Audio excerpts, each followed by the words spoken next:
ओम शांति। ओम शांति। संगम युग पर हम सबके मीठे बाबा ने अपने समान सब हदों के बंधनों से मुक्त किया है, कराया है। आप सभी अपने आप से जरूर ये बात पूछना, कलयुग कर्म बंधनी युग है। हर आत्मा अनेक बंधनों में बंधी हुई है, इसलिए वो भगवान से मुक्ति चाहती है। वो समझती है हम इस आवागमन के चक्कर से इन सब बंधनों से मुक्त हो जाएं। और बाबा हम बच्चों को कहते हैं कि कोई भी आत्मा मोक्ष को नहीं प्राप्त करती। कोई भी आत्मा ब्रह्मांड घर में, ब्रह्म घर में जाकर के लीन नहीं होती। अनादि अविनाशी सत्ता इस सृष्टि रंगमंच पर पार्ट बन जाने के बिना रह ही नहीं सकती। कोई का पार्ट आदि से अंत तक का है और कोई का पार्ट 1-2 जन्म का भी है। लेकिन आदि से आने वाली आत्माएं आधा समय जीवन मुक्त स्थिति का अनुभव करती हैं और आधा समय जीवन बंध स्थिति का अनुभव करती हैं। ऐसे ही 1-2 जन्म लेने वाली आत्माओं, उन्हें भी आधा समय सुख जीवन मुक्त स्थिति और आधा समय जीवन बंध स्थिति। इस सृष्टि नाटक का एक बहुत सुंदर ज्ञान समझ बाबा ने अपने बच्चों को दी है। हम सभी आधा कल्प तक, सतयुग और त्रेता युग तक सर्व कर्म बंधनों से मुक्त रहे। इसलिए जो भी कर्म हमने किए, कर्म के बिना तो इस कर्म क्षेत्र पर कोई रह ही नहीं सकते।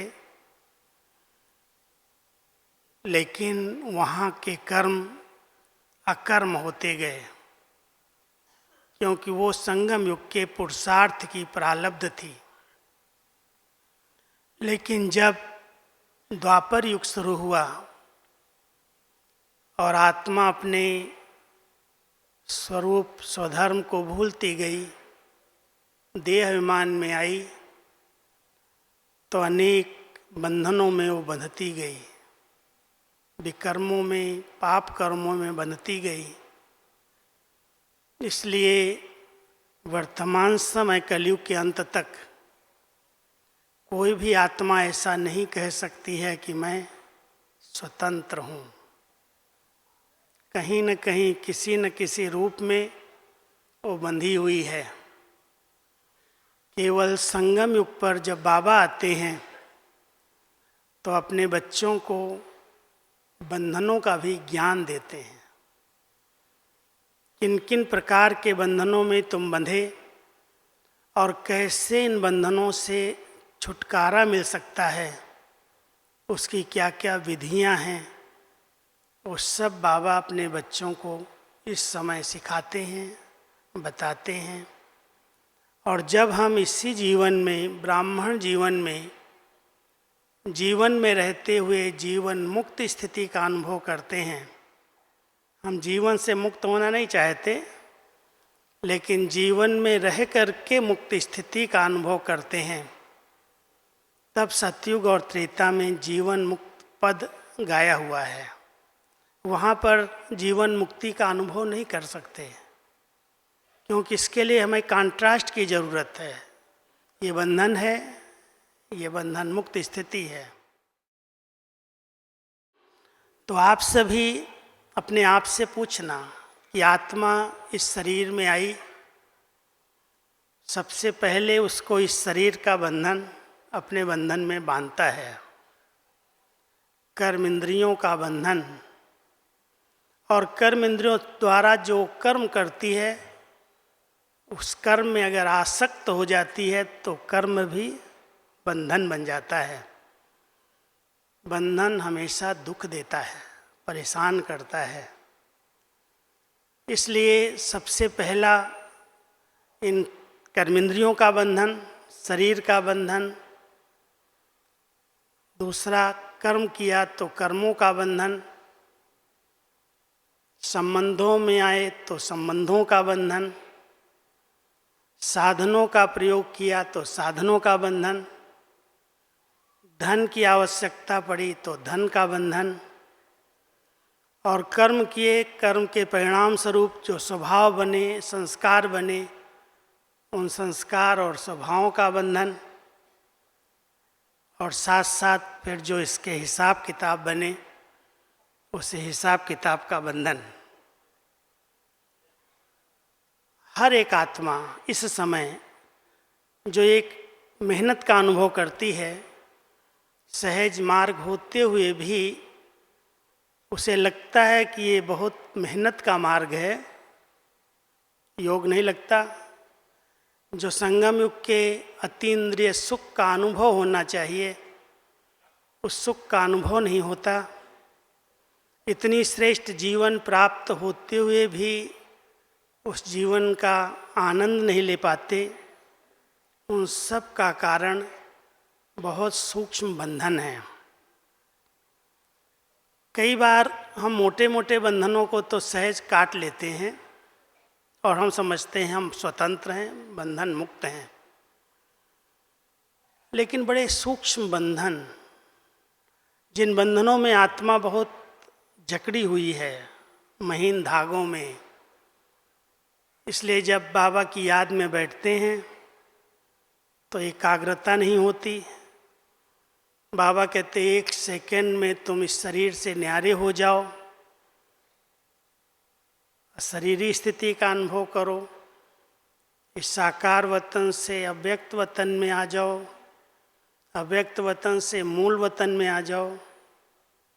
है तो सेकंड की बात, और आत्मा इतनी फास्ट स्पीड वाली है जो 1 सेकंड में पहुंच सकती है। लेकिन वो बंधन उसको इतना अपनी तरफ आकर्षित करते हैं, 1 मिनट 2 मिनट भी जिस विधि से योग करना है, योग नहीं लगता, भटक जाती बुद्धि इधर उधर। जहाँ भी जरा भी आकर्षण है, वो आकर्षण अपनी तरफ आकर्षित कर लेती है, और वो आकर्षण ही आत्मा के लिए बंधन बन जाती है।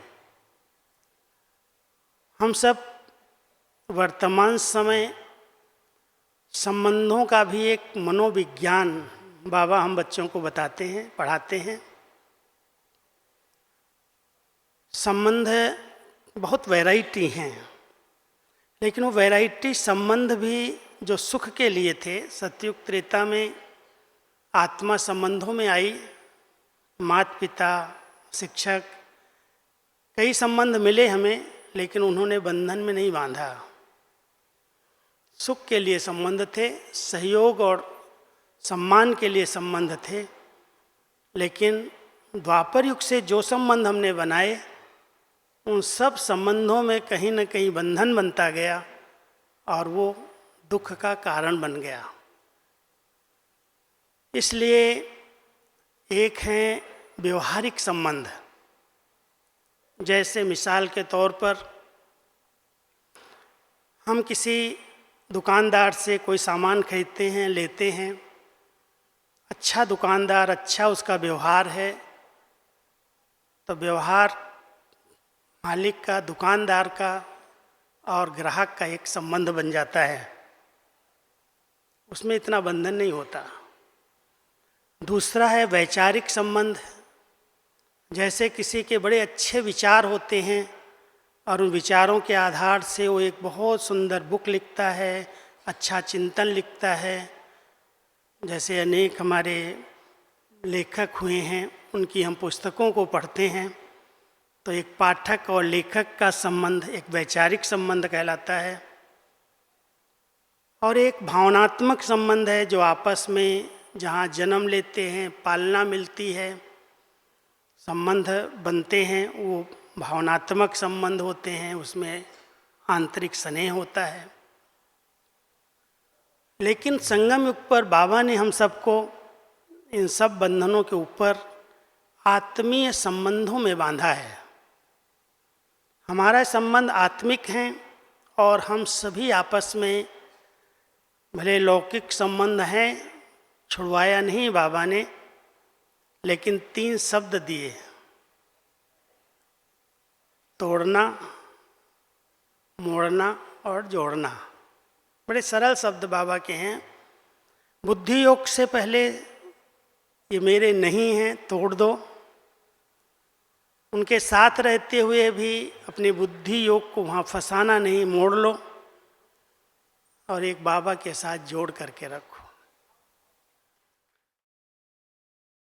जितना हम सभी इस आत्मिक संबंधों में बन करके रहते हैं, आत्मिक संबंधों में आपने देखा है गुरु शिष्य का संबंध है, बड़े छोटे का संबंध है, कई प्रकार के संबंध हैं। वर्तमान समय हम सभी इन संबंधों में बहुत महीनता से चेक करें। संबंध 2 तरह से हमें मन को अपनी तरफ आकर्षित करते हैं। एक, किसी से विशेष स्नेह हो जाए, लगाव के रूप में, अच्छा लगता है, उसकी बातें अच्छी लगती हैं, उसकी सेवाएं अच्छी लगती हैं, उसका व्यवहार अच्छा लगता है। अच्छाई भी एक बंधन बनती जा रही है। बहुत गहराई से अगर आप चेक करेंगे कि जो व्यक्ति, जो उसकी विशेषताएं आत्मा को अपनी तरफ खींचती हैं, आकर्षित करती हैं, वही एक बंधन का रूप ले लेती हैं। बैठते हैं हम बाबा की याद में और खिंच जाते हैं उस देहधारी आत्मा की तरफ। जो अच्छा लगता है, जो विशेष है, जिसकी किसी विशेषता ने हमारे ऊपर प्रभाव डाला है, लगाव के रूप में, प्रभाव के रूप में, झुकाव और दबाव के रूप में। बहुत सारे सूक्ष्म बंधन हैं, जिन बंधनों में बहुत सूक्ष्म गति है। चेक करोगे तो पता चलेगा कि मैं आत्मा कहाँ पर बंधी हुई हूँ, योग क्यों नहीं लगता। इतना सहज योग, आत्मा और परमात्मा का मिलन, संगम युग पर उसका हमें यथार्थ परिचय है। आज बाबा बहुत प्यार से वरदान में कह रहे थे, अरे बच्चे तुम्हारा डायरेक्ट कनेक्शन है, डायरेक्ट लाइट है। पता है क्यों कहा था बाबा ने? ये मुरली क्यों चली थी? एक दिन की बात है कि पांडव भवन में उस समय बिजली के इतने साधन नहीं थे, जनरेटर भी नहीं था, और राजस्थान के जो गवर्नर थे चन्ना रेड्डी जी, वो गवर्नर हाउस में जब 1 महीना रहते थे माउंट आबू में, तो उनकी दैनिक दिनचर्या थी, वो शाम के समय पांडव भवन में मेडिटेशन करने आते थे, और जब आते थे तो लाइट चली जाती थी, अचानक लाइट बंद। तो एक दिन उनकी बुद्धि चली कि गवर्नर हाउस में तो कभी लाइट नहीं जाती, और यहाँ हम आते हैं तो यहाँ लाइट क्यों जाती है। तो अपने पीए को बुलाया और पूछा, यहाँ लाइट क्यों जाती है, बार बार जाती, बंद होती, आती है। तो उसने बड़ा अच्छा जवाब दिया। उसको जवाब को बाबा ने पकड़ा।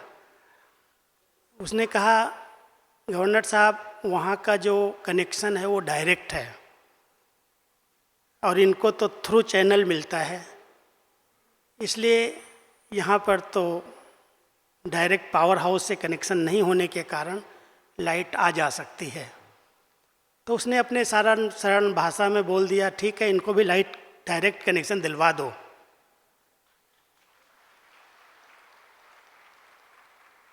तो बाबा ने मुरली चला दी। बाबा ने कहा, आप संगम योगी ब्राह्मण आत्माएं इतने भाग्यवान हो जो आप सबको डायरेक्ट कनेक्शन मिला हुआ है? जो समझते हैं हमारा डायरेक्ट बाबा के साथ कनेक्शन है, हाथ उठाओ थोड़ा, सभी का। इनडायरेक्ट तो नहीं है, टीचर के द्वारा, बड़ों के द्वारा, इसके द्वारा। हाँ। बाबा को याद करने के लिए कोई दूसरे के सहारे की ज़रूरत नहीं है, लेकिन सहारा लेते हैं हम लोग। कोई के कमेंट्री लगाएंगे, कोई के गीत बजाएंगे, कोई कुछ करेंगे। लेकिन अगर हमारा बहुत सच्चा प्यार है, स्नेह है, संबंध है, बाबा को बाबा कहा और बाबा खींच लेता है, बुला लेता है। और डायरेक्ट कनेक्शन है तो लाइट नहीं जानी चाहिए, जीवन में अंधकार नहीं होना चाहिए। बाबा ने कहा कितने भी काले बादल क्यों ना आ जाएं, लेकिन उसके सामने कभी अंधकार नहीं आ सकता। माया का कोई विकराल रूप उसका सामना नहीं कर सकता। तो हम सब बाबा के बच्चे जिनका डायरेक्ट कनेक्शन है, वो देखें कहीं इनडायरेक्ट किसी के थ्रू, किसी के साथ बुद्धि अटक तो नहीं जाती है। दादी जानकी जी कहती थी कहीं लटक जाती है, कहीं चटक जाती है, कहीं अटक जाती है। तो कहीं पर भी बुद्धि किसी भी व्यक्ति विशेष में आकर्षित न हो, वो लगाव झुकाव के रूप में आत्मा अपनी तरफ आकर्षित करके अपने बंधन में बांधती है।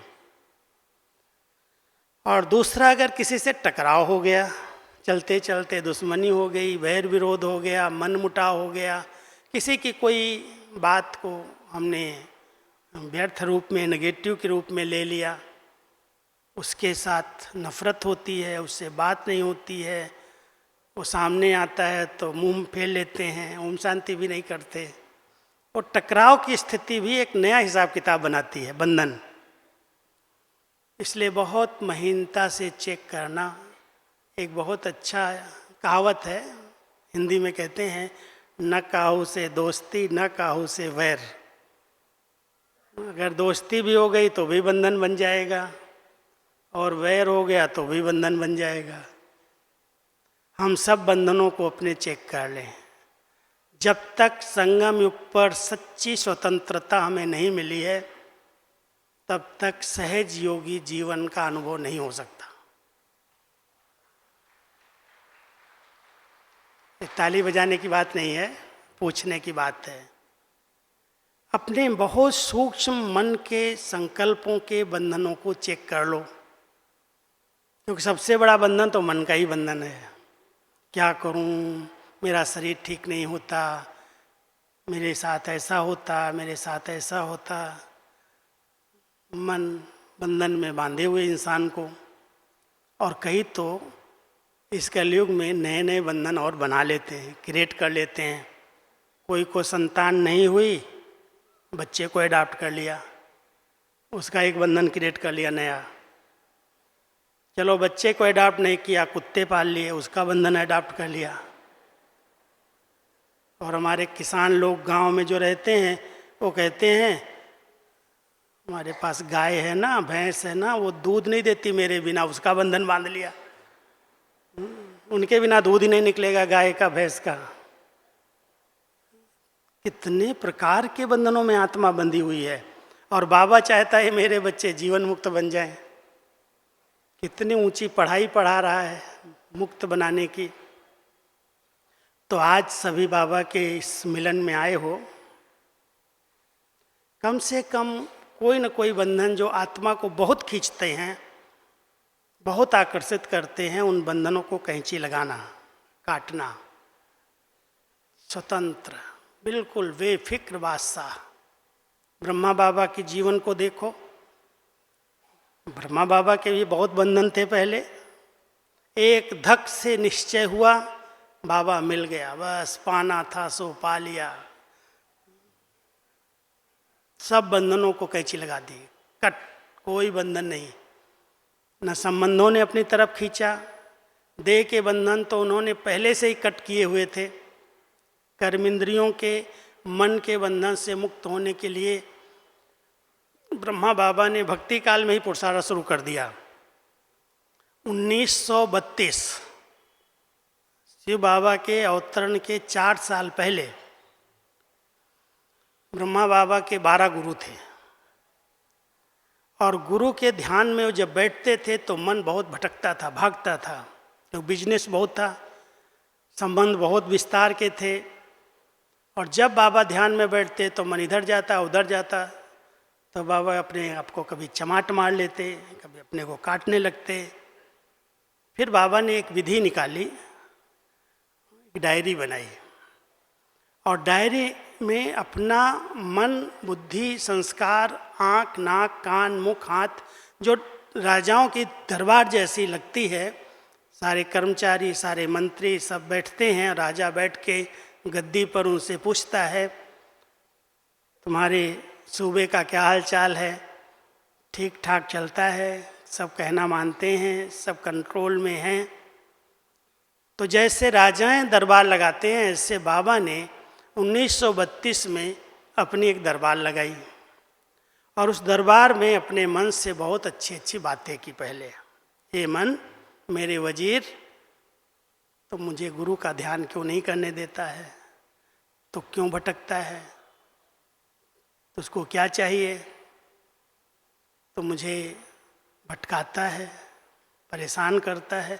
ऐसे बाबा उसको अपने सामने ला करके जैसे मन से बातें करते थे। इंद्रियों को भी, तुम क्यों भटकती है? तुझको किस लिए चाहिए? क्या चाहिए?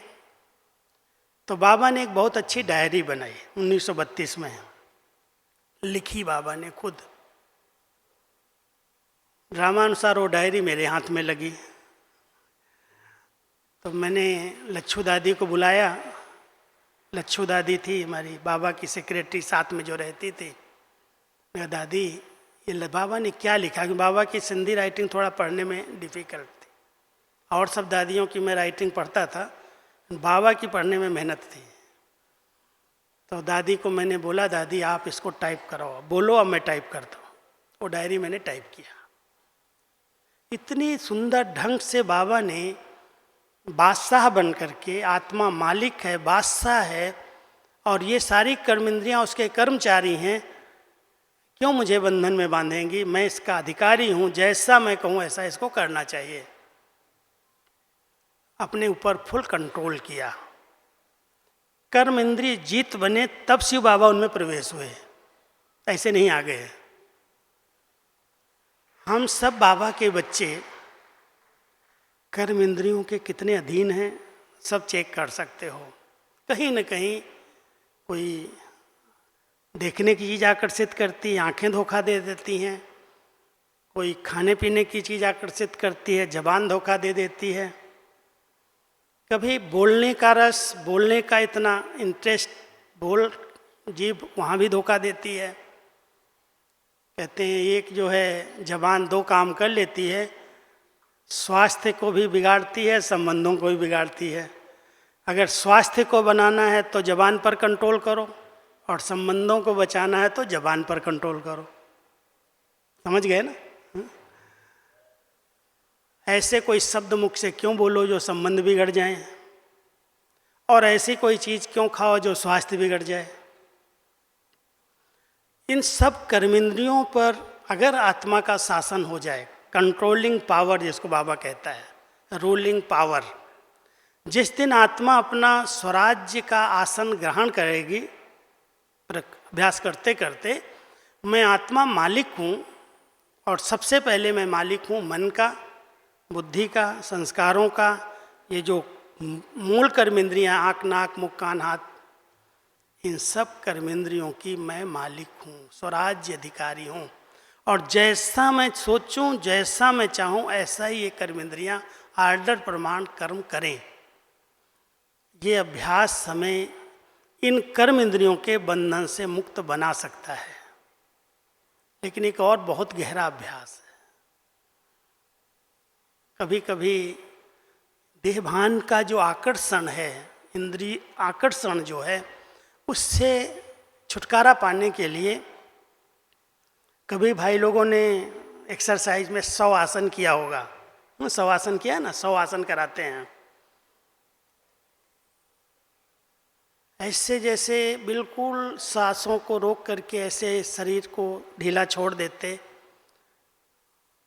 प्रैक्टिस करके देखना, जब नींद खुलती है या सोने जाते हैं शरीर ऐसे लेट गया, लिटा दिया उसको, बिल्कुल शव आसन की तरह एकदम हल्के हल्के होते होते ब्रह्मा बाबा ने शरीर छोड़ने का अनुभव सुनाया था। जब 69 में बाबा ने शरीर छोड़ा तो 3-4 दिन के बाद बच्चों ने आग्रह किया कि ब्रह्मा बाबा से ही बात करनी है, शिव बाबा से नहीं करनी है, ब्रह्मा बाबा को आप भेजो। एप्लीकेशन दिया तो ब्रह्मा बाबा 23 या 23 तारीख को आए, 23 जनवरी को, और ब्रह्मा बाबा ने अपने शरीर छोड़ने का अनुभव सुनाया। कर्म भोग और कर्म योग की युद्ध काफ़ी चल रही थी। बाबा ने मुरली सुनाई है, क्लास कराया है, बच्चों से मिले हैं और तुरंत हाल से छुट्टी लेकर के कमरे तक गए हैं और इतनी देर में ही वो युद्ध पर विजय हुई है। कर्म भोग पर कर्म योग की विजय हुई और बाबा ने ऐसे दादी को दृष्टि दी, शक्ति दी और ऐसे करते 1 सेकंड में निकल गए। फिर बाबा ने अपना अनुभव बताया कि ऐसे लगा जैसे आत्मा अंगूठे से अपनी शक्तियों को छोड़ते छोड़ते एकदम ऊपर की ओर आई और सब शक्तियों से ऊपर आते आते जब भ्रकुटी के बीच में आई तो आंखों से निकल गई ऐसे। क्या कभी ये अभ्यास किया है जीते जी? जब शरीर छोड़ेंगे तब तो अनुभव नहीं सुना सकेंगे, लेकिन शरीर में आए, शरीर में प्रवेश हुए, अमृत वेले जैसे परमधाम से आत्मा आई, इस शरीर में प्रवेश की और थोड़ी देर इसमें रही और ऐसे अभ्यास किया और ऐसे निकल गई। मैं एक अनुभव सुनाता हूँ। दादी जी ने जब शरीर छोड़ा, दादी प्रकाश मणि जी ने, तो हम सब सामने थे दादी के क्वार्टर में। मैं विदेश से आया था, लंदन से, और मुझे पता चला था, तो 4-5 दिन योग किया। 20 जुलाई को मैं आया और दादी 25 जुलाई को अव्यक्त हुई। तो हम रोज बैठते थे योग में, तो उस दिन दादी का ऐसा लगा कि अभी आत्मा छोड़ रही शरीर। तो डॉक्टर ने, गुप्ता जी और सब डॉक्टर्स खड़े थे सामने, सब इकट्ठे हो गए, हम लोगों को बुला लिया, हम भी खड़े हो गए योग में। तो दादी ने ऐसे शरीर छोड़ा जैसे एकदम धीरे धीरे धीरे धीरे ऐसे आंख बंद हुई, हचकी ऐसे चली गई। हम देख रहे हैं सभी, और ज्यों ऐसे निकली आंख बंद हुई और ये सारी मशीनें जितनी लगी थी हार्ट की, ये वो सब चेकिंग की, वो सब 0-0-0 हो गई, दादी चली गई। लेकिन करीब 3-4 मिनट हम ऐसे साइलेंस में सब खड़े थे, कोई कुछ नहीं बोल रहा था, बस ऐसे दृष्टि ले रहे थे, दे रहे थे। फिर से वो आत्मा आ गई और आते ही फिर से सारी मशीनें चालू हो गई। वो एकदम माहौल, जो दादी चली गई उसके बाद माहौल बदला, दादी आ गई। कितना अभ्यास दादी का होगा शरीर में आने का और शरीर से जाने का।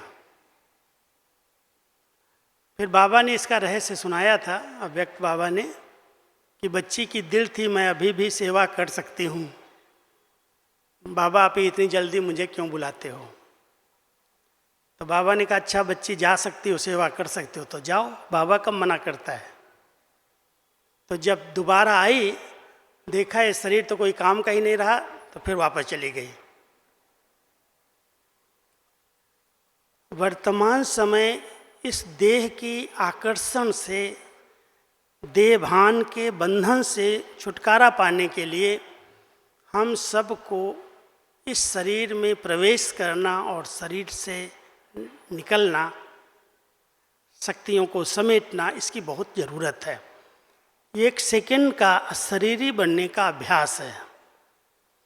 ये अभ्यास अगर हम बहुत काल तक करते रहेंगे तो इंद्रियां शीतल होती जाएंगी, आत्मा निर्बंधन बनती जाएगी, सब बंधन अपने आप कटते जाएंगे।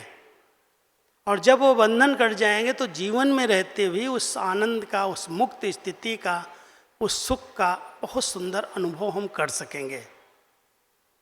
इसलिए वर्तमान समय हर एक पुरुषार्थी आत्मा को, ठीक है साधन है हमारे पास, कैसेट बजती हैं, गीत बजते हैं, अच्छे अच्छे योग के कमेंट्री होती हैं, कई जगह पर मैं योग कराता हूँ, जाता हूँ भट्टियों में, सारा टाइम गीत ही चलते रहते हैं। एक पूरा हुआ, दूसरा पूरा हुआ, तीसरा, या कईयों का रस कमेंट्री में होता है, कमेंट्री बजती रहती है, पता नहीं क्या क्या कमेंट्रियाँ चलती रहती हैं। जो वो रस है अशरीरी स्थिति का, जो परम धाम की निज स्थिति है, उसका अनुभव जो है, जब तक हम बिल्कुल आवाज़ की, संकल्पों की आवाज़ से परे नहीं जाएंगे, तब तक उसका अनुभव नहीं हो सकता। क्योंकि बाहर की आवाज़ को तो हम रोक लेते हैं, बोलते नहीं, मौन ले लेते, लेकिन अंदर संकल्पों में जो बहुत सारी बातें आती हैं, हलचल होती है, कोई ने कुछ कहा है, कोई ने कुछ किया है, कोई के बारे में कोई व्यर्थ बातों का अंदर अंदर चिंतन है, कितना हलचल होती, कितनी भीड़ है अंदर। वो बंधन मुक्त स्थिति जिसमें कोई भी संकल्प, कैसी भी बातें हुई हैं, उनको हम 1 सेकंड में फुल स्टॉप लगा दें। देखना, कहना सहज है लेकिन थोड़ी बड़ी बात है। अभ्यास करने की आवश्यकता है कि ये ड्रामा एकदम एक्यूरेट, बिल्कुल बना बनाया क्लियर है, स्पष्ट है। और मैं समझता हूँ हमारी दादियों ने जो 14 साल तक तपस्या, जिसको बाबा कहते हैं, कराची में, हैदराबाद में रह करके की, उसमें सबसे अधिक बाबा ने ड्रामा का ज्ञान दिया इनको। ये बच्ची, ये बाइस्कोप है, ये बना बनाया नाटक है, इसमें हर आत्मा अपना अपना खेल खेल रही है, एक का पार्ट दूसरे से नहीं मिलता है, और इस ड्रामा में कोई भी सीन भले कैसी भी है, अच्छी है या बुरी है, सब में कुछ न कुछ कल्याण समाया हुआ है। बहुत गहराई से बाबा ने इस बात को इन दादियों में, बुद्धि के अंदर अच्छी तरह से कूट कूट के पक्का करा दिया। इसलिए कैसी भी बातें आई, कितने भी पेपर आए, आर्थिक पेपर आए, सामाजिक पेपर आए, पारिवारिक पेपर आए, लास्ट में शारीरिक पेपर आए, उन सब पेपर्स में उन्होंने अपनी स्थिति को डगमग नहीं किया, बिल्कुल अच्छा लडोल, एक रस, खुशनुमा रही, किसी भी प्रकार के प्रश्नों में उलझी नहीं। कितनी भी बातें आई, एक ही शब्द, जब भी बात कभी ले जाते, बात करते, बाबा बैठा है, बाबा बैठा है, सब ठीक हो जाएगा, सोचने की जरूरत नहीं है। और दादी जानकी जी का तो इतना पक्का एक शब्द था, जब भी मैंने कोई बात उनसे की है, पत्र सुने हैं, पढ़े हैं, उत्तर देना है, दादी ऐसी ऐसी बात है, तो पता क्या जवाब था? Don't think. मैं सोचता था डोंट थिंक, सोचना ही नहीं है भाई। ऐसी कोई नेगेटिव बात है, कोई हलचल हो रही है, कोई सेंटर्स पर डिससर्विस हो रही है, बहुत सारी बातें हैं, कई तो अपने को सोच सोच करके इतना भारी कर लेते हैं, जो खुद तनाव में आते हैं, शुगर बीपी बढ़ता है, और जिसको सुनाते हैं उसको भी तनाव में ले आते हैं।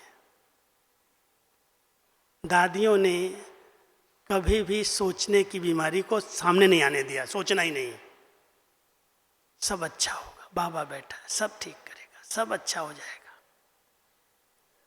कोई भी ऐसी बातों को सोच सोच करके कई बार हम उसको बहुत बड़ा रूप दे देते हैं। आज अगर मान लो दुनिया के अंदर जो भी हलचल चल रही है, आपके पास कोई भी समाचार की लेन देन न हो, कुछ समय के लिए आप अपना मोबाइल बंद कर दो, कुछ समय के लिए अखबार पढ़ना बंद कर दो, कुछ समय आप न्यूज़ सुनना देखना बंद कर दो, आप कहेंगे दुनिया बड़ी अच्छी है, कोई तकलीफ नहीं दुनिया में। और अगर ये न्यूज़ जिसके पास बहुत आ रही हैं, उनके बुद्धि में रोज यही रहता है, पता नहीं कल क्या हो जाएगा, पता नहीं कल क्या हो जाएगा, यहाँ ऐसा हो गया, यहाँ ऐसा हो गया, वहाँ ऐसा हो गया, सारा समय चिंतन वही चलता रहता है। जानकारी के लिए कोई न्यूज़ की ज़रूरत होती है, ठीक है, कहीं जाना है आना, पता चलना चाहिए, लेकिन सारा समय ब्रेकिंग न्यूज़ देख देख करके मन को क्यों ब्रेक कर रहे हो? ये भी तो बंधन बना लिया। ऐसा हुआ, वैसा हुआ, यहाँ, चलो दुनिया के संसार समाचार को तो छोड़ो, ब्राह्मण परिवार के संसार के समाचार को भी आजकल ये जो हमारे साधन है ना साइंस के, सोशल मीडिया के, इधर उधर व्यर्थ बातों की लेन देन करती कितनी फास्ट स्पीड में लोग करते हैं। कोई फेसबुक, पता नहीं कौन सा बुक है वो फेसबुक, कोई कुछ यूज करता है, कोई ट्विटर यूज करता है, कोई फेसबुक, और सबके फेस को बिगाड़ देता है। क्या ये पाप नहीं है? ये विकर्म नहीं है? किसी की अच्छी स्थिति को बिगाड़ देना, गिरा देना, उसके चिंतन को बिगाड़ देना। हम सब बाबा के बच्चों को वर्तमान समय इस सोशल मीडिया के भी बंधन से अपने को मुक्त करना है, नहीं तो ये बंधन दिमाग को खराब कर देगा। कितनी हलचल, कितनी बातें नेगेटिव फैलती हैं, इधर से उधर, उधर से उधर, कुछ सोचने की बात नहीं है। बाबा बैठा है, बड़े बैठे हैं, सब ठीक हो जाएगा, लेकिन ऐसा हो गया, ऐसा हो गया, ये हो गया, उसने ऐसा किया, उसने ऐसा किया।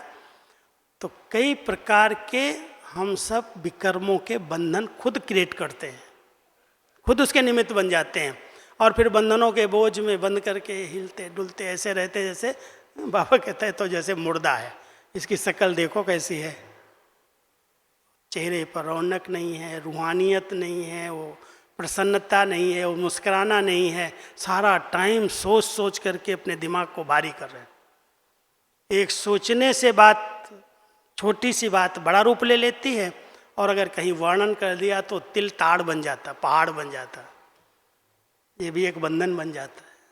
इसलिए इन सब बंधनों से अगर मुक्त होना है तो संगम के सुख का आनंद लेने के लिए जीवन में रहते इन सब बातों से मुक्त हो जाओ।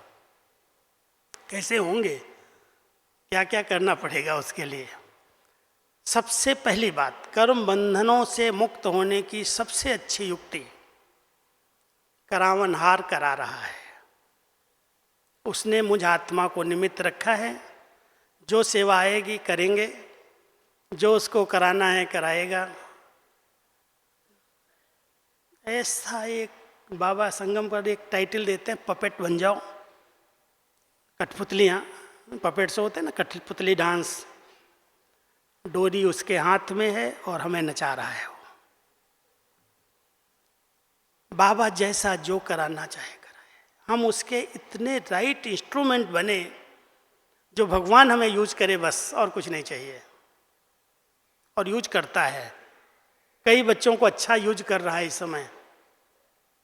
जहाँ कहीं सेवा की जरूरत है वहाँ उसको भेज देता है, चाहो या ना चाहो पहुँचाएंगे। तो हम सबको करावनहार की स्मृति से, और वो भी डबल करावनहार की स्मृति, कर्म बंधनों से मुक्त करेगी।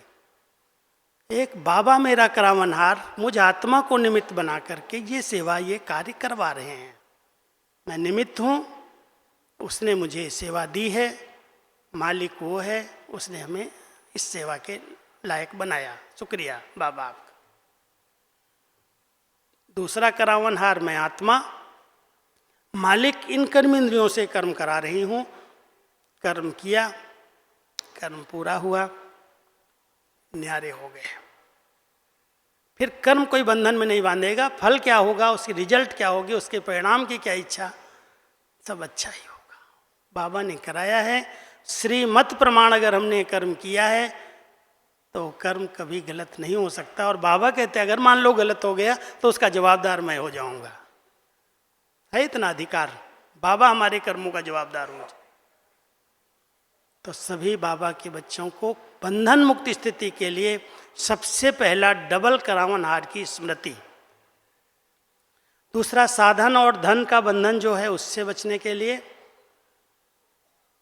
साधन और धन के बंधन से बचने का एक साधन है अपनी वृत्तियों को हम अनासक्त बनाएं। बाबा ने हमारी जवाबदारी ली है, आप सब ध्यान देना, हमें खिलाने की, हमें संभालने की, हमें कपड़े पहनाने की सब जवाबदारी बाबा की है। लेकिन लोभ, इच्छाएं कभी भी व्यक्ति की पूरी नहीं हो सकती। सबसे बड़ी बीमारी, बहुत बड़ा बंधन या विघ्न इच्छाओं की वृद्धि है। ये चाहिए, ये चाहिए, इतना बड़ा सेंटर चाहिए, इतना बड़ा मकान चाहिए, ये भी होना चाहिए। पता नहीं क्या लेकर के आए हैं और क्या लेके जाएंगे, किस लिए उसके पीछे इतना भागा दौड़कर। कराने वाला अगर करा रहा है, कोई सेवा की आवश्यकता है तो बाबा अपने आप करा देगा। मेरी इच्छा है कि उसका इतना बड़ा सेंटर है, उसके पास रिट्रीट सेंटर है, तो मेरे पास भी होना चाहिए। बंधन बंध रहा है, आत्मा मुक्त ही नहीं हो पाती। इसलिए अनासक्त भाव, अनासक्त वृत्तियां धन और साधनों के बंधन से मुक्त करेंगी। संबंधों के बंधन जो बंधे हैं उसमें एक बहुत सुंदर बैलेंस बाबा ने सिखाया है। वो बैलेंस है न्यारे और प्यारेपन का बैलेंस। भगवान खुद सिखाता है हमको। आता है बच्चों के प्यार में इतना लवलीन हो जाता है, खूब प्यार लुटाता है, और 1 सेकंड में ऐसे आंख बंद करके न्यारा हो जाता है, जैसे है ही नहीं, पहचानता ही नहीं। संबंधों में बाबा ने कहा है जितने तुम्हारे कर्तव्य हैं, फर्ज हैं, वो जरूर पूरा करना है। उसके कारण कोई आपके ऊपर या बाबा के ज्ञान के ऊपर कलंक न लगाए कि ये ब्रह्मा कुमारियों के पास गया इसलिए इसने परिवार का ध्यान नहीं किया, इसने व्यवहार का ध्यान नहीं किया, इसने दुकान का ध्यान नहीं दिया, इसने खेती बाड़ी का ध्यान नहीं दिया, पता नहीं इनको क्या सिखाया जाता है। ये बाबा के ज्ञान की बदनामी है। इसलिए बहुत सुंदर बैलेंस है। जो कार्य हैं, जो फर्ज हैं, वो प्यारे बन करके संबंध निभाने हैं, प्यार पूरा करने हैं, लेकिन सेकंड में न्यारे बनने का अभ्यास करना है।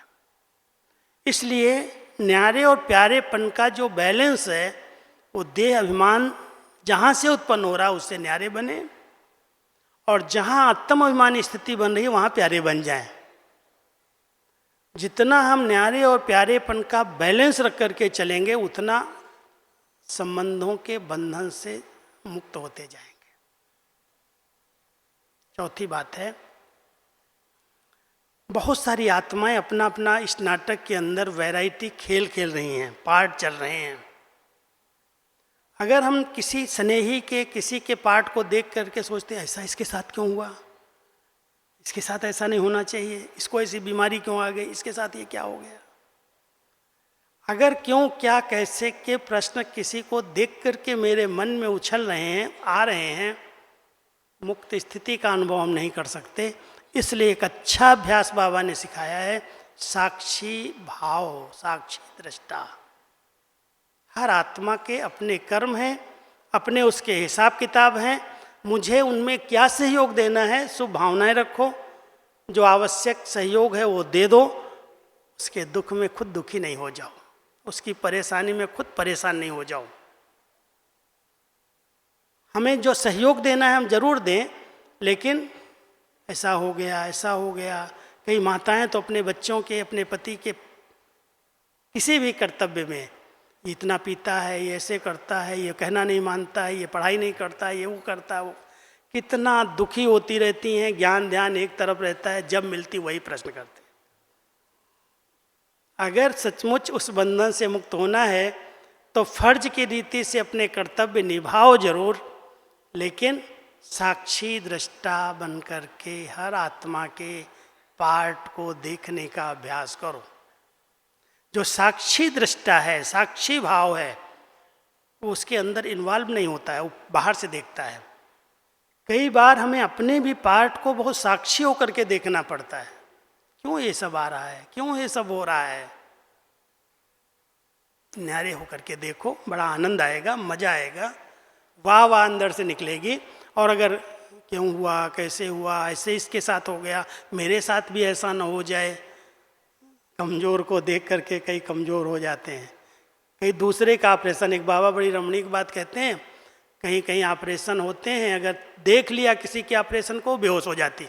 ऑपरेशन उसका हो रहा है, डॉक्टर उसका कर रहा है, और देखने वाला देखा ब्लड, हाँ हो गया, बेहोश हो गया।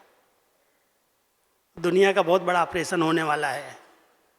अगर साक्षी दृष्टा नहीं होंगे तो आपकी क्या स्थिति होगी, आप समझ सकते हैं। इसलिए बाबा अपने बच्चों को कहते हैं, जीवन मुक्त स्थिति का अनुभव करना है तो साक्षी दृष्टा, उपराम, न्यारे प्यारे, बेहद का वैरागी, त्रिकालदर्शी। बहुत ऊंची स्टेज है, तीनों कालों को देख करके, आदि मध्य अंत, तीनों कालों को समझ करके हर आत्मा के पार्ट को देखना, अपने पार्ट को भी देखना। जो मेरा वर्तमान समय पार्ट है, मेरा जो रोल है, पास्ट फ्यूचर क्या होगा, बीती को चितवो नहीं, बीत गई उसका चिंतन करना छोड़ दो, क्योंकि लिपट गई। रील के अंदर कोई बात लिपट गई, उसको खोलना नहीं है, लिपट गई, बीत गई। 5000 के बाद खुलेगी तो देखा जाएगा। लेकिन अभी जो बीत गई उस बीती को फुल स्टॉप, बीता हुआ इतिहास है और जो कल होगा वो रहस्य है। वर्तमान मेरा अच्छे से अच्छा हो, आज का दिन मेरा अच्छा हो, मैं अपना नियमित चार्ट रखूं, बाबा की याद में रहने का अभ्यास करूं, बाबा की श्रीमत का संपूर्ण रीति से पालन करके चलूं। वर्तमान में जो बाबा ने शक्तियां दी हैं उनको मैं सफल करूं, तन मन धन समय संकल्प श्वास, जो शक्तियां हैं वो सब सफल हों, कोई व्यर्थ न जाए, कोई निष्फल न हो, उसका हमें अटेंशन रखना है। और वर्तमान अगर अच्छा है तो निश्चित कल अच्छे से अच्छा होना ही है, और कल जो अच्छा होगा वही तो इतिहास बन जाएगा, बैक में आएगा, पास्ट हो जाएगा। तो इसलिए वर्तमान समय हम सबको त्रिकालदर्शी स्टेज जो है, नॉलेजफुल स्टेज है, उसमें आदि मध्य अंत को समझ करके हर बोल हर कर्म करने की आवश्यकता है।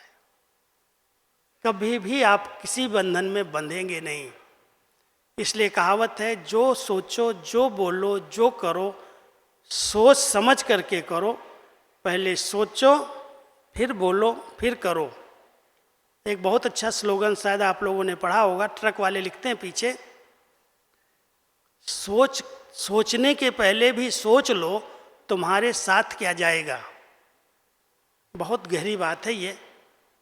हम सोच रहे हैं, हमारा चिंतन चल रहा है, लेकिन कभी ये नहीं सोचते हैं इसका परिणाम क्या होगा, क्यों सोच रहा हूँ, क्यों ये संकल्प चल रहे हैं, क्या इसकी कोई रिजल्ट है, इस सोच से कुछ हमें प्राप्ति होने वाली है, या सोच सोच के हम अपने आप को भारी कर रहे हैं, अपने दिमाग को भारी कर रहे हैं, तनाव में आ रहे हैं, बीपी बढ़ा रहे हैं। हम सबको बहुत सुंदर इस विषय को समझने की जरूरत है। चिंतन धारा को बदल लो, जीवन बदल जाएगा। चिंतन धारा, जो हमारा चिंतन है वो किस प्रकार का है। बाबा ने इतना पढ़ाया है, इतनी मूल्यां सुनाई हैं, इतने वरदान दिए हैं, उसके में चिंतन के लिए समय नहीं है। ये क्या करता है, वो क्या करता है, पर चिंतन पर दर्शन, तेरा मेरा, उस चिंतन के लिए हमारे पास बहुत समय है। और वो जो चिंतन कर रहा है वो चिंतन ही बंधन बना हुआ है। अगर हम जीवन मुक्त बनना चाहते हैं तो हम चिंतन धारा पर ध्यान दें। सबसे पहले मैं शिव बाबा का बालक हूँ। बच्चे बनो, माया के अनेक प्रकार के बंधनों से बच जाओगे। बड़े बनोगे बड़ा दुख पाओगे। बच्चे हैं, बालक हैं। आँख खुलते ही बाबा मैं आपका बच्चा बालक हूँ, आपने मुझे श्रेष्ठ कर्म करने के लिए कर्म क्षेत्र पर भेजा है, मैं इस शरीर में अवतरित हुआ हूँ, श्रेष्ठ कर्म करने के लिए आया हूँ, मैं आपका बालक हूँ। दूसरा, मैं आपका गॉडली स्टूडेंट हूँ। जब तक जीना है तब तक सीखना है, तब तक पढ़ना है। मैं पढ़ लिया है, मैं सब कुछ समझ गया हूँ, मैं टीचर हूँ, मैं बड़ी हूँ, मैंने सारी मूल्यों की स्टडी कर ली है, लेकिन student life the best life है। जब तक जीना है तब तक सीखना है और स्टूडेंट बन के रहना है, स्टडी करनी है, शौक रखना है। तीसरा, मैं खुदा की खिदमत के लिए आया हूँ, ईश्वरीय सेवा के लिए ही मेरा जन्म है। कोई भी कार्य करो, कोई भी जवाबदारियां निभाओ, मैं खुदाई खिदमतगार हूँ। हर कार्य ईश्वर की सेवा के लिए है, जो कमाई है ईश्वरीय सेवा के लिए है। कई बार बाबा कहते हैं ईश्वरीय बंधन में बंध जाओ, सब बंधन अपने आप कट जाएंगे।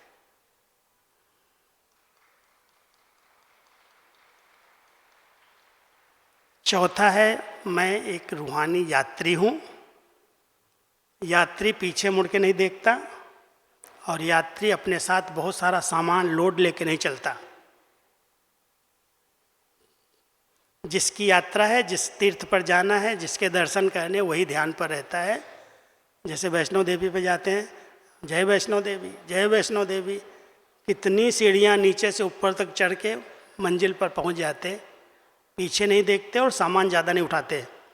हम सब संगम युग पर कोई भी कार्य कर रहे हैं, यात्रा पर हैं, बैठे यहाँ हैं, हमारी यात्रा चालू है, इसलिए कोई जवाबदारियों का बंधन नहीं, कोई बोझ नहीं, हल्के रहो, बाबा बैठा है, सब ठीक करेगा। रूहानी यात्री हूँ। और पांचवा है विजयी योद्धा हूँ, युधिष्ठिर हूँ। कोई भी माया का रूप आएगा, विजय मेरा जन्म सिद्ध अधिकार है, क्योंकि भगवान हमारे साथ है। इसलिए पांचों समान अगर सदा स्मृति में रखेंगे तो इस जीवन के अंदर जीवन मुक्त स्थिति का अनुभव करेंगे। नहीं तो बंधन बनाने वाली चीज़ें अनेक हैं, और अगर बंधन में बनते गए तो जो संगम का आनंद है, योगी जीवन का जो परमानंद है या अतीन्द्रिय सुख है, उससे हम वंचित हो जाएंगे। इसलिए आप सब बाबा के बच्चे बाबा के घर में आए हैं। यहाँ से जीवन मुक्त स्थिति किसको कहा जाता है, ये वरदान लेकर के अपने अपने स्थान पर जाना। ओम शांति।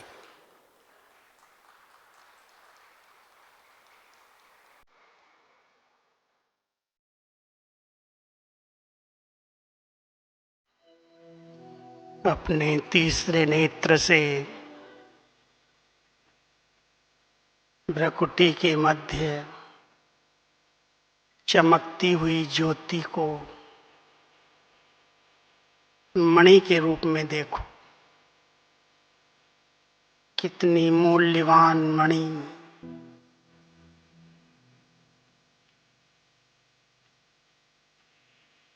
उस भ्रकुटी आसन पर विराजमान है।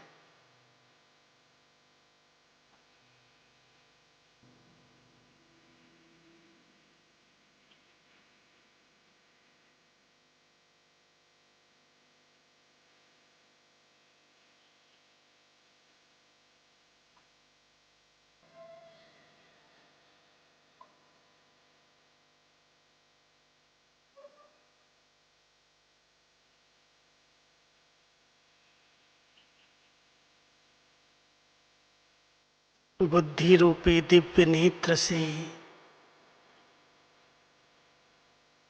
उस परम ज्योति, परम शक्ति,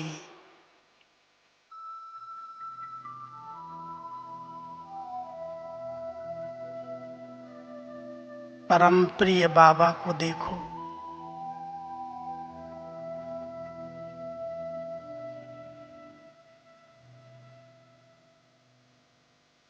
परम धाम निवासी, सर्वशक्तिवान, ज्ञान सूर्य बाबा,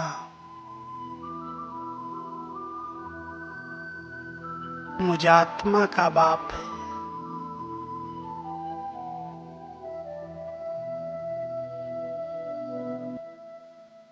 उनकी किरणों के नीचे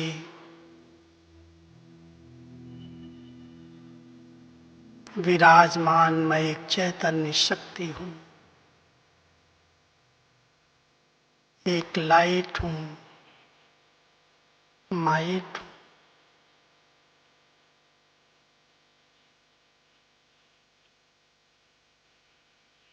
सर्वशक्तियों का पुंज,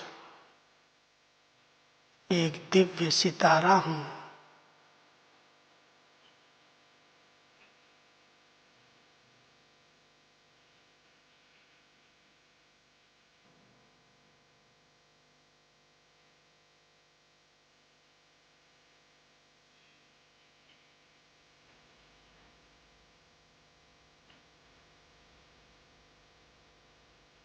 मुझ आत्मा के चारों ओर बहुत सुंदर चमकता हुआ प्रकाश का आभा मंडल है।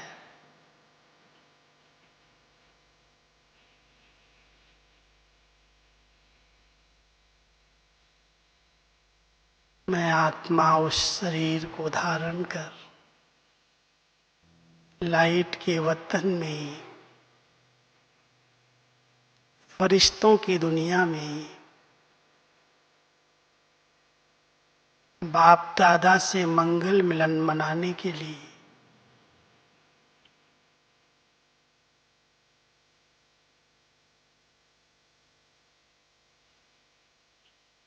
अव्यक्त वतन में पहुंची हूं।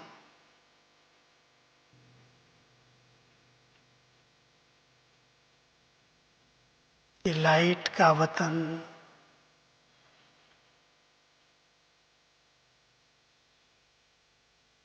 मेरे बाबा का वतन है।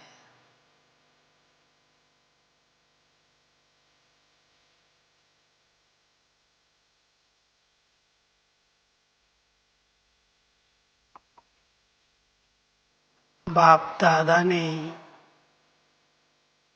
अपना वरदानी हाथ मेरे मस्तक पर रखा है।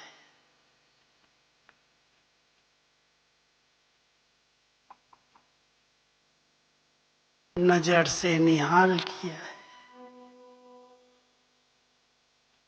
संपन्न भव का वरदान दिया है।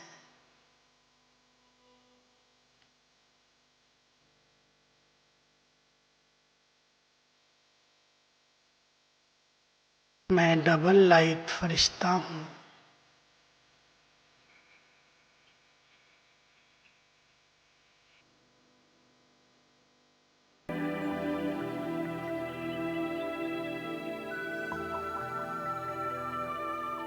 अपने फरिश्ते स्वरूप से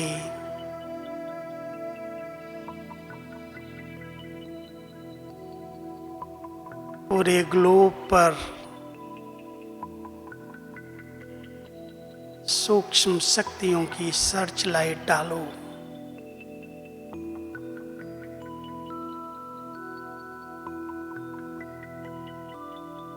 कितनी आत्माएं पुकार रही हैं।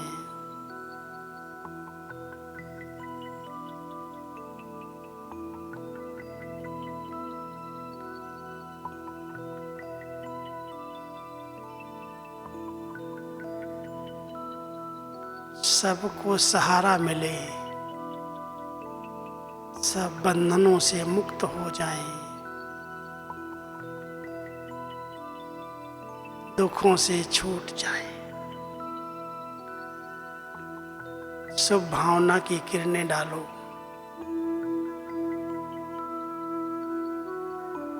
फरिश्ते रूप से पूरे सृष्टि रंगमंच की सेवा करो। इस वायुमंडल में कितनी आत्माएं भटक रही हैं। कितनी शरीर में होते हुए भी दुख और अशांति में तड़फ रही हैं। सबका भला हो, सब मुक्त हो जाएं।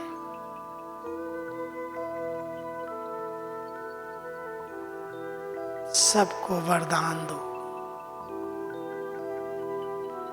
मुक्ति और जीवन मुक्ति हर आत्मा का जन्म सिद्ध अधिकार है।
सूक्ष्म लोक से अपने निज धाम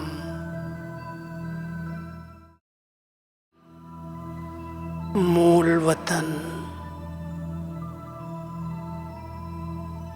आत्माओं की दुनिया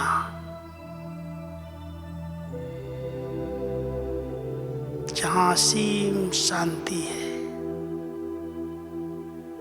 पवित्रता है, चारों तरफ शक्तियां व्याप्त हैं, सर्वशक्तिवान बाबा सदाशिव जहाँ विराजमान है, उस घर की शक्तियों का अनुभव करने के लिए अपने निराकारी स्वरूप में स्थित हो जाओ। ये बीज रूप की स्थिति जिसमें सब संकल्प भी समाये हुए हैं,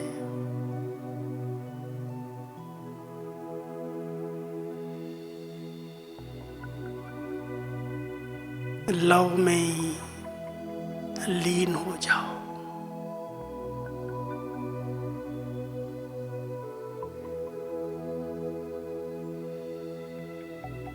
डीप साइलेंस।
सर्वशक्तियों से संपन्न भरपूर आत्मा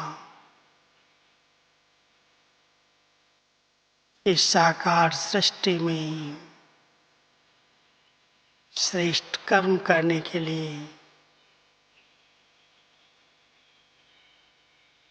शरीर में अवतरित हुई।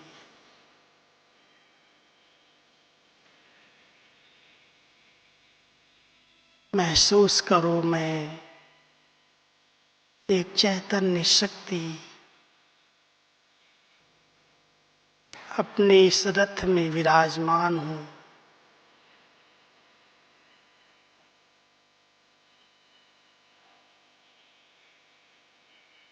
शरीर अलग है, मैं आत्मा अलग।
आरज़ू